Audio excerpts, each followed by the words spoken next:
ଜୟ ଜଗନ୍ନାଥ। ଆଜି ମୁଁ ଆପଣଙ୍କୁ ଗୋଟେ ଉପଦେଶ ଦେବି।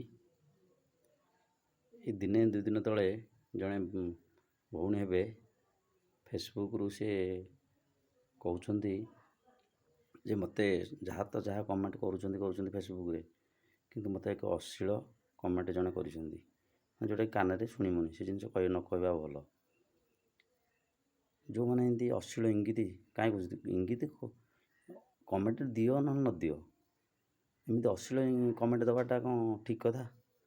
ସେ ଆମର ଜଣେ ଭଉଣୀ ହେବେ, ଆମର ନିଜର ଘରେ ଭଉଣୀ ଅଛନ୍ତି, ମା' ଅଛନ୍ତି, ଆମର ଝିଅ ବି ଅଛନ୍ତି, ସମସ୍ତେ ଅଛନ୍ତି। ଅଶ୍ଳୀଳ ଇଙ୍ଗିତ ଦେଲେ କ'ଣ ଭଲ ଲାଗୁଛି? ଆପଣଙ୍କୁ ଭଲ ଲାଗୁଛି କି? ଏମିତି ଫେସବୁକ୍ ହେଉ, ୟୁଟ୍ୟୁବ୍ ହେଉ, ଯେକୌଣସି ଜିନିଷ ହେଉ, ଆମେ ସୋସିଆଲ୍ ମିଡ଼ିଆରେ ଅଶ୍ଳୀଳ ଇଙ୍ଗିତ ଦେବା, କମେଣ୍ଟ କରିବା ଠିକ୍ ନୁହଁ। ଯେଉଁମାନେ ଅଶ୍ଳୀଳ କମେଣ୍ଟ କରୁଛନ୍ତି ତାଙ୍କୁ ବନ୍ଦ କରାଯାଉ, ବନ୍ଦ କରନ୍ତୁ। ସୋସିଆଲ୍ ମିଡ଼ିଆରେ ସମସ୍ତେ ଦେଖୁଛନ୍ତି।